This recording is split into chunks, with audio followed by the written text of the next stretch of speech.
Welcome to the Dad Pod with Brad Alexander, brought to you by the Alexander Home Team, Keller Williams. Hey guys, it has been a while, and I am very aware of that.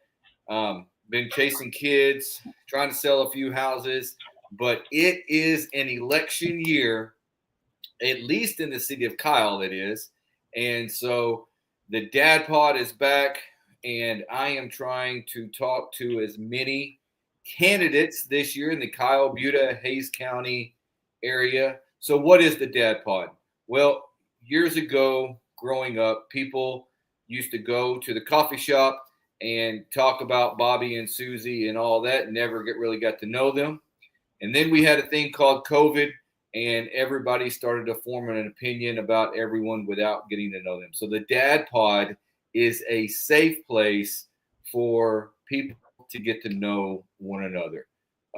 I love asking questions to people. One thing I love about the world of real estate is that I get to meet people from all different walks of life. And so this is just so y'all know, I don't live in the city of Kyle. I live one street past the city lines. So I do not have a dog in the fight. I am not supporting any candidate. This is a platform for any candidate that wants to use it, can use it and get their message out there. And I will tell you, Donny Wills was the very first person for mayor of Kyle candidate for mayor of Kyle to reach out to me. So he is kicking off this year's election season Dad Pod. So that's me. That's the Dad Pod. Me. I'm Brad Alexander, owner of the Alexander Home Team. I've got two beautiful daughters, a beautiful wife. Born and raised. I moved here as soon as we could. I got here in 1984, Donnie. So been here for a while. Left for a little while to do a high school coaching stint all over the state of Texas. Came home and now running a real estate business here in town. So I'm Brad Alexander. Who is Donny Wills? Well, thanks, Brad. Donny Wills is obviously me. I am currently candidate for mayor of Kyle, retired military, general contractor, husband, father of three. Just a average, normal person in this town. Nothing special about me. Well, tell us where you're from. What's your background? So you're retired military. Which branch did you serve in? By the way, thank you for serving in the military, giving us the liberty and the ability to sit here and agree and disagree and all those things. So greatly appreciated on our part. Thanking you for that service. Thank you. So I grew up in Arizona all the way until high school and joined the military. Spent 10 years in the military, multiple tours in combat in Iraq, stationed in Fort Campbell, Leonard Wood, Fort Hood before they changed to Cavazos, and then back to Fort Hood, where on my last tour I was injured in combat. I was blown up by an IED, and it caused a traumatic brain injury. And so the military saw fit to go ahead and retire me out. And I'd met my wife right before my last tour, right before I got injured. And then she's from here. Her family grew up in around this area. She was born in San Antonio. Her dad lived in Kyle long before 90% of the buildings are here. I always joke with him that, he was one of the guys that helped put the first railroad in back in the day. But he's not that old. Decided to retire, hang my hat up doing, government work, working for the military, and lived here in Kyle. I've been here since 2013. May of 2013 is when I moved to the Kyle area. And then my father-in-law owned the business that we own now, and he decided to retire sometime back in 2016, 2017. And so we took over the company. We build custom houses, remodels, things like that. Nothing super awesome. So I was going to ask you what you do now. So you own a business where if someone wants to take a house down, wants to build from the ground up, then you're their guy, or find a house in old part of town, take it down to its studs, and turn it into a whole new house, basically. Is that it? Pretty much, yeah. So that's what we do is someone will come to me that has an old house that just hasn't been taken care of in the past 30, 40, 50 years or whatever. They just bought it, take it down to the studs, or just take it completely down to the ground and build them a new house. We'll design it and source everything and build it all the way to the end and give them keys. That's primarily what we do is custom built houses. We do have a bunch of remodels. We do kitchens, bathrooms, whole homes, additions, backyards. Even sports courts and pickleball courts. We have a couple of those that we've done.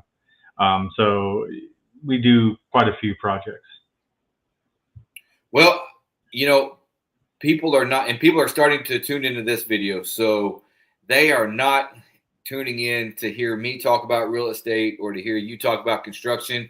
What they want to hear about is Donny Wills for mayor 2025. And I will be the first one to tell you, I frequent social media quite a bit. A big part of my business is staying relevant on social media. And Kyle, politics on social media.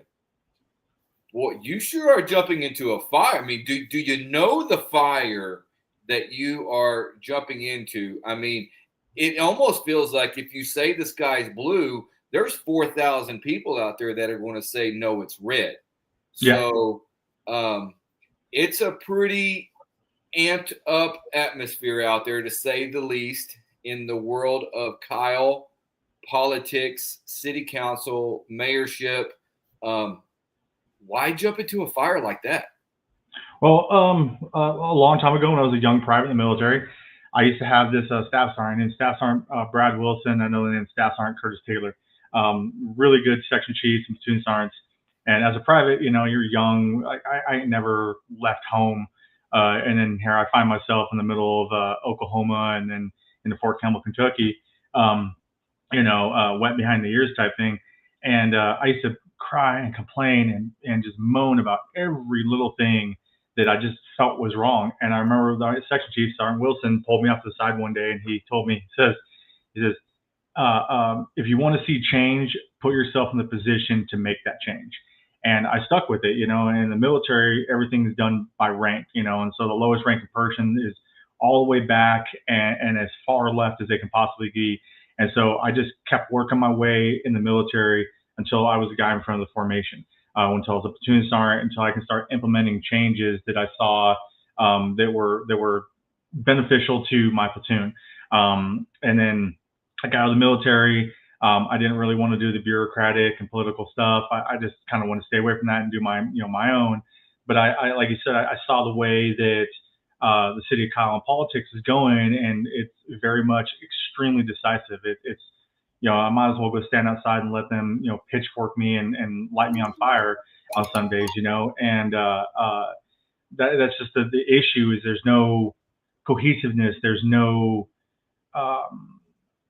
there's no way to make everybody 100% happy.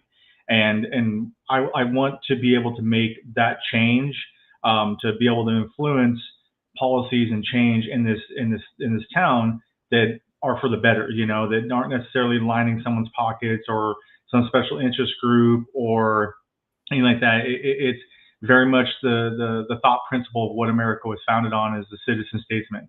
You get elected, you go do your term, you listen to your constituents, and then you live with the consequences, whether good or bad, of the actions you take when you're in office. You don't just bounce out and leave and leave a smoldering fire pit. And I feel that very much so there's been a much larger disconnect between the residents and the tax base with the actual people that they are electing into office. There's many policies out there, many things that are going on in Kyle that the residents don't want, that they feel is not the beneficial, and there's blind eyes being turned to other issues that need to be fixed. And so that's pretty much why I decided one day, I literally middle of the night, it was probably about 2-3 o'clock in the morning. I went on the computer, I filled out all the forms, and I decided, I was like, now's the time for me to get involved in this And I woke up, went and turned it in, and matter of fact, I didn't even tell my wife about it, and she found out about it, and she was like, "Are you insane?" And I'm like, "Yeah, I might be, So we'll see what happens." There was a, a few years ago, I was going to switch brokerages with real estate, and I called a mentor of mine, and he literally said, "You can either go where you think it's already been done, or you can stay where you're at and make the change yourself." So um, ultimately, I decided to plug in and try to make the changes where it was. I've got a 14-year-old and a 17-year-old, so they're right there in that heart of learning life lessons. And so we were driving down the countryside not too long ago, and I asked my 17-year-old daughter if she had ever heard the term "the grass is greener on the other side." And she goes, "Yeah." I go, "Well, you see that cow sticking its head through that fence?" I go, "Do you really think that grass is any better on the other side of that barbed wire fence? Not only that, but you had to you had to stick your neck through that barbed wire fence and get all scratched up to get the same patch of grass that was over there." So you're right. I mean, it's there. Things aren't always better on the other side. And if you're, and I like the term of lead, follow, or get the hell out of the way. And so I admire you for taking on this bloodbath, as you will, because I the people out there, no matter what it almost feels like from the outside looking in that no matter what you do, there's a fraction over here. So I think one of the things that whoever does win the mayorship is going to have to work to bring, I don't know, 2, 3, 4 different factions back together. And in the old coaching, I'm an ex high school football coach. So, and you in the Army, I mean, we all need to be rowing the boat in the same direction. Yeah, agreed. And you're right. There's a big separation. There's multiple groups here that just can't agree on the direction of what Kyle should go. And for the most part, both of them, all of them have good points one way or another. And it's just going through making compromises where you have to, standing your ground where you need to, and doing what's better in the best interest of the actual city and the residents. That's kind of where I stand. So speaking of that, is there any highlights in the city of Kyle? I mean, I've lived here since 1984, so I could give you a couple in my opinion on what Kyle needs, but is there any highlights? And just so y'all know, if you're watching this video, this is from what I understand, Donnie, you can correct me. This is a 1-year term, and then we will do another election in 1 year because the current mayor gave up his office 1 year early. Correct. Yeah, he resigned a year early. So this election is for a 1-year term. Then we will have another election for mayor again in 1 year, and that will be for a full term. Is that correct? Correct. Yes. Yeah, and Kyle's at a very pivotal stage in his life. When I moved to Kyle and I moved to the Austin area, Kyle was a blink in the eye. Like, you unless you got off there near Tenoria Village, there wasn't a whole lot here in Kyle. And it was just a very small, sleepy town. You should have seen it. You should have seen it in 1984. Man, I was just a dream in someone's eyes in 1884. So, yeah, and the past, few years, really the past 5, 6 years, Kyle has seen exponential growth, unprecedented. You being in real estate, this. Me being a builder, we know this. That the amount of growth that came here so fast was very, very painful, and it really wasn't well planned out for. And unfortunately, there is just, the market is what the market is. People are going to move where they want to move, and then they're going to need commodities. They're going to need grocery stores. They're going to need places to eat and all that stuff. And Kyle, for the most part, has tried their best to keep up with that. And that's kind of one of the bigger issues is, how do you balance that? You got we got water issues that we're going through right now. We got road infrastructure issues we're going through right now. We got business development issues we're going through right now. And I think the team that's been here, the current council members and a lot of the past council members kind of did the best they could of what they had. And it's just finding that finite balance of making sure that the residents are taken care of. The developers don't come in here and make just astronomical amounts of money off the residents and leave, the tax base with issues we have to solve 5, 10, 15, 20 years down the road. Same thing with businesses coming in here and bringing infrastructure issues and having the city have to redo roads and infrastructure 5, 10, 15 years down the road. A lot of that stuff can be, thought out very, very in the early beginning, and a lot of foresight come into it and curb the development the way that is the best for the city of Kyle. So we're not sitting in, stop and go traffic where it takes half an hour to get from one side of Kyle to next. Our town's too small to be sitting in traffic for a half an hour. I mean, even where I live out here off of Old Stagecoach, there's some mornings where that 3/4 mile, 1 mile drive takes me 15 minutes just to get down to the stoplight so I can get out of this area and into bigger traffic. And Lord forbid, if it's during school drop-off hour for Barton or Hayes, it's a dead standstill, and it's going to take a lot of pain and a significant amount of money invested to fix those issues. And I just think that some foresight 10 years ago, 15 years ago, 20 years ago would have fixed a lot of these issues. Some foresight 15, 20 years ago, we wouldn't be paying $930,000 to move a tree. Yeah, that fun thing. Yes, that tree. Had they had that developer of Cypress Forest and for all intents and purposes, 20 feet.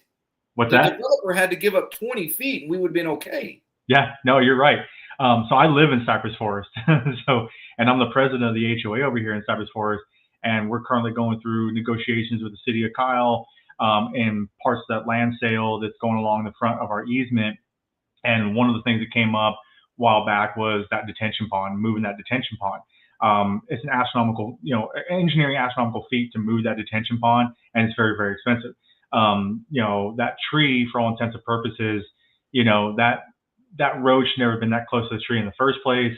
When the developer came in, they could have pushed, Six Creeks and Cypress Forest back 20 feet, 25 feet max, and we would have had the room where we wouldn't have to waste $1 million to move a tree that honestly is really up in the air whether the thing will survive the move or not. It wouldn't surprise me if that tree did die, and then where do you go from there? You just wasted $1 million trying to save a tree. And the next time a tree that needs to be moved, people are going to be very jaded about that, whole thing. Like, well, last time there was $1 million we wasted. And, what do we do now on this one? Do we cut it down? Is it a viable tree? Is there a bunch of back and forth rhetoric about it? It just creates a lot of uncertainty in the future if this tree does not survive and we wasted $1 million moving it. And, being a long-term Kyle resident, there's 2 subdivisions in Kyle, Texas, Brooks Ranch and Brooks Crossing.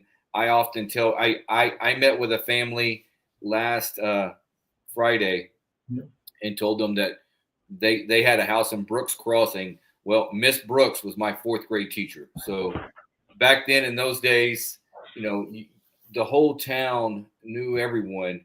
And I just think it just seems like these developers are coming in, slapping things together. People often ask me, Brad, who's the best builder? And I say, well, it's not the label on the business card. It's each individual superintendent of each builder. Mm-hmm. It's the person that's in the coaching world. I used to work with my head coach that I worked for 10 years used to say, we're going to dot our I's and cross our T's. In my opinion, the city, for however long, has not been dotting I's and crossing T's. And all you've got to do is drive through the Post Oak subdivision. I know a water leaf is not part of the city, but it's still over.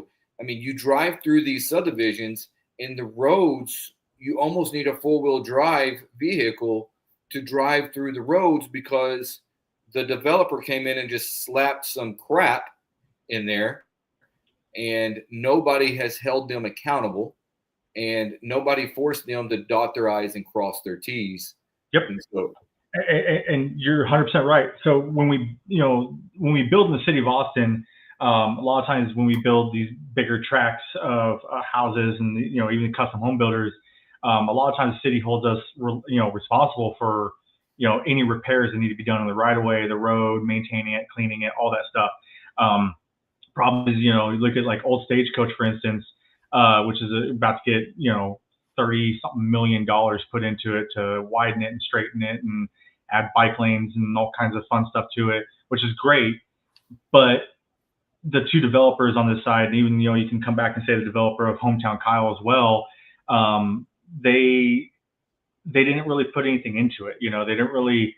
Their trucks caused so much damage to that road. And then who's left with that bill is us.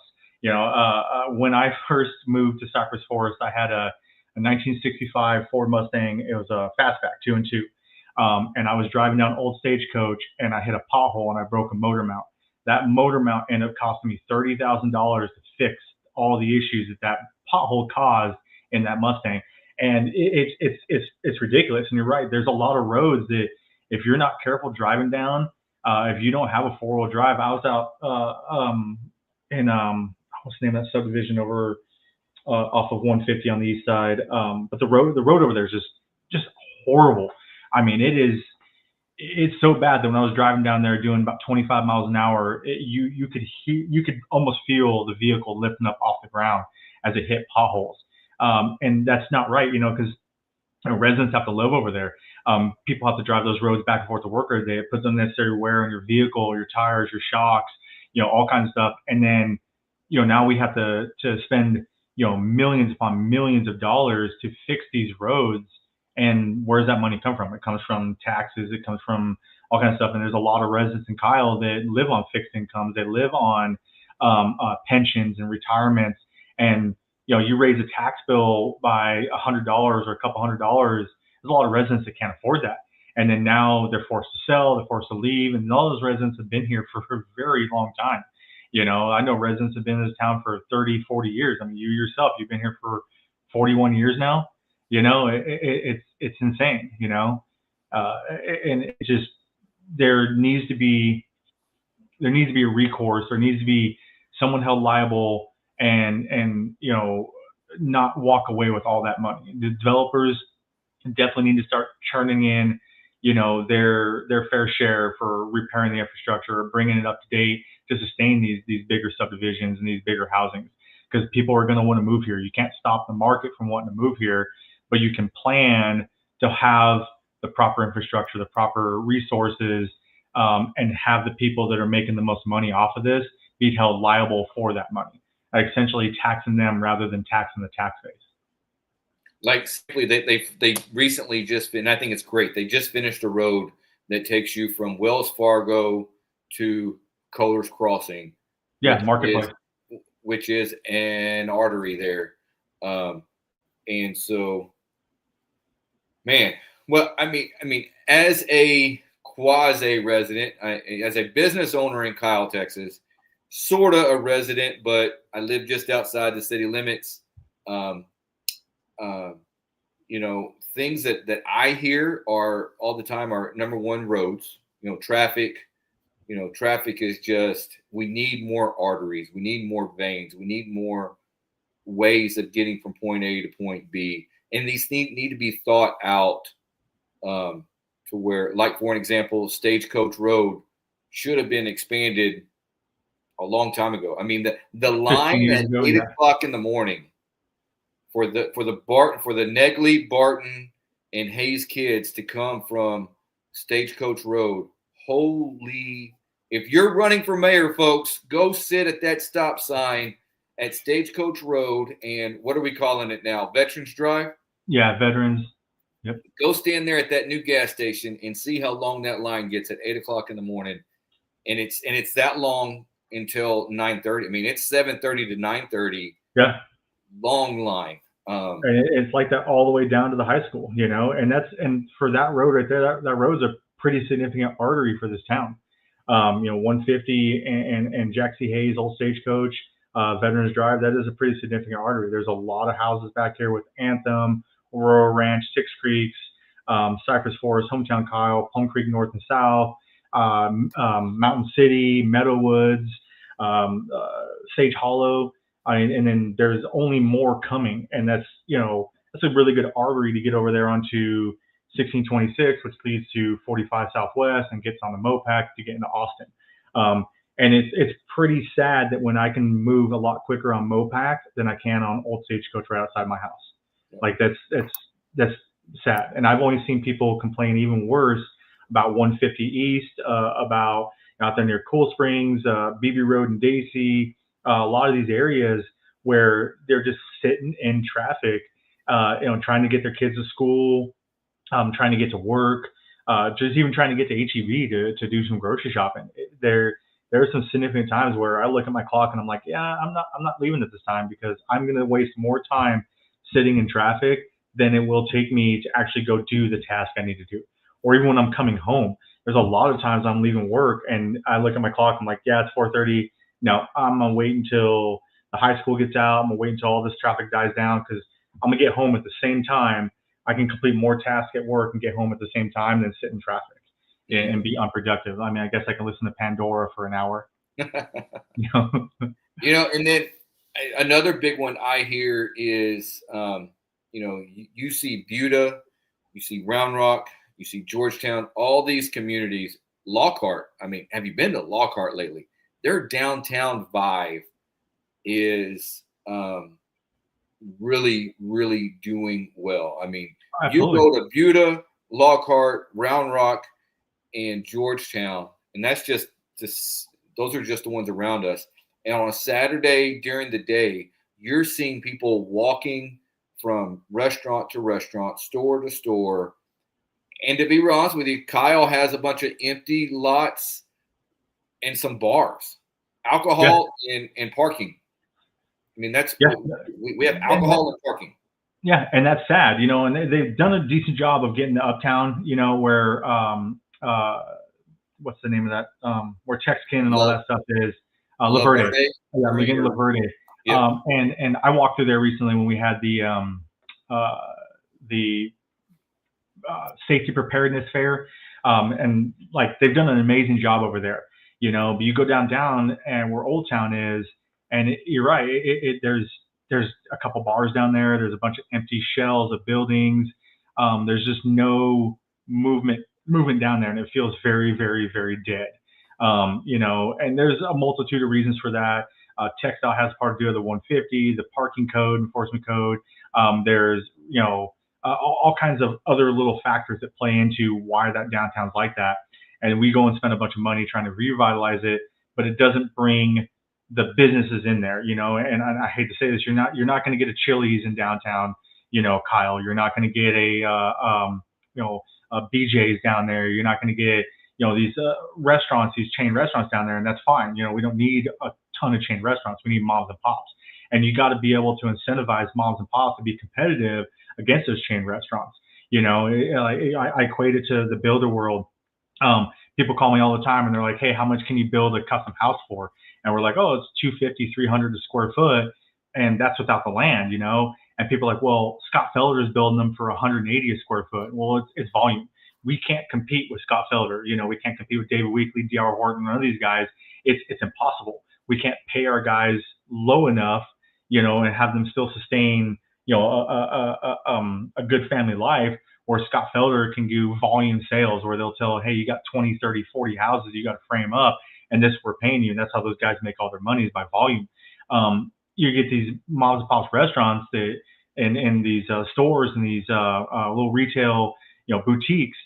They need to have not really like an advantage. I guess, they need some type of incentive to help them survive against those other stores. Otherwise they're going to die, and that unfortunately is one thing that I feel that they haven't done a very good job at, is incentivizing and enticing small businesses to come in here and set up shop and try to revitalize that downtown area.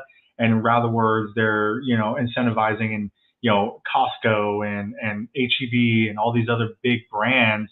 They don't care about downtown, Kyle. They don't care about the culture. They just care about a profit margin. They care about they care about their bottom line. And you got businesses in downtown, Kyle, like Pizza Classic Company, or I think they recently changed their name to the Kyle Pizza Company or something like that. Great pizza, super nice people, but you sit there and it's like their pizza, for them to make a profit, you can buy 3 or 4 Domino's pizzas for that price, and so how do you compete with that? You got to incentivize them. You got to give them the ability to invest in their business, to try to get their prices down lower, lower their taxes, help pay their employees more.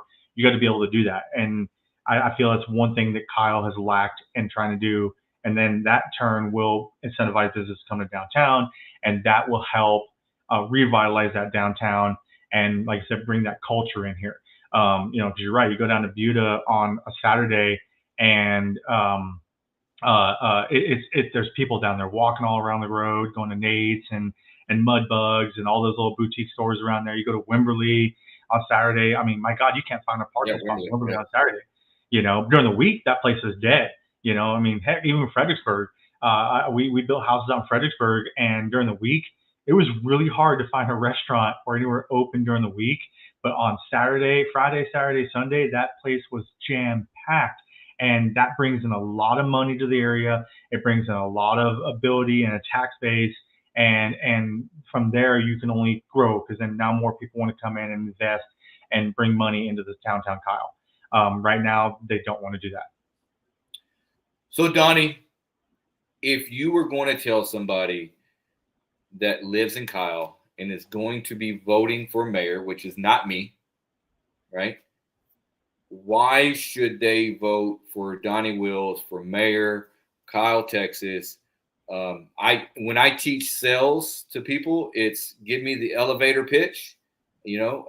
Why should someone vote for Donny for mayor? Yeah, great question. So, one, I'm not a politician. I have no want to have my name on a building, have my name on some plaque somewhere. I've got a set of dress screens with a bunch of colorful ribbons on that collect dust. I tell people all the time, I got my attaboys. Don't care about that. I'm here to serve. And to do that effectively, you can't have people in your ear trying to push an agenda, trying to use you as a channel. And so with that, I can't be bought. I don't really care. I have, my retirement already. I have, a very good income that I have. There's nothing that anyone can entice me with to buy me and push a certain agenda. I'm here for the people. I'm here for the residents of Kyle. I'm here for the tax base and the people, to have them have a voice. The next thing is I have common sense. For the life of me, I don't know why politicians don't have common sense and don't listen to their constituents. Like goes back to the citizen statesman. I'm here for the people. The things that I have to vote for and enact, I get to live with afterwards. And so it's going to make me sit back and listen to the people that it's going to affect, and really listen to them to make my decision. The final thing is that, like to go back to the politician, I've never done this before, right? I haven't had my time to do this. There are, other candidates that have had their opportunity to do this, and nothing has changed. It's time for a change. It's time to get someone in here that is business savvy, that has made and built multiple successful businesses, that has, done all these things that, that are needed to run a successful city. It goes back into when I was in the military. One of my things, I used to run what's called a JOC. It's a Joint Operations Center, or JOTC, Joint Officer and Tactical Center. It just depends who calls it what day. My job in there was to keep two armies from literally fighting each other, the Peshmerga and the Iraqi army. For lack of better words, they hated each other, because it goes back into when Saddam Hussein took over Kurdistan and tried to wipe the Kurds off the map. So the Kurds had set up their own army called the Peshmerga, and the Iraqi army, of course, had their army. And I was the guy in the middle between those two armies to make sure that they didn't fight and kill each other. If I can keep two armies from fighting and killing each other in the middle of a combat zone, I'm pretty sure I can keep residents from doing the very same thing. It just takes some time to sit back, listen to them, find the most viable solution that is the most beneficial to the people of Kyle, and enact it, follow through.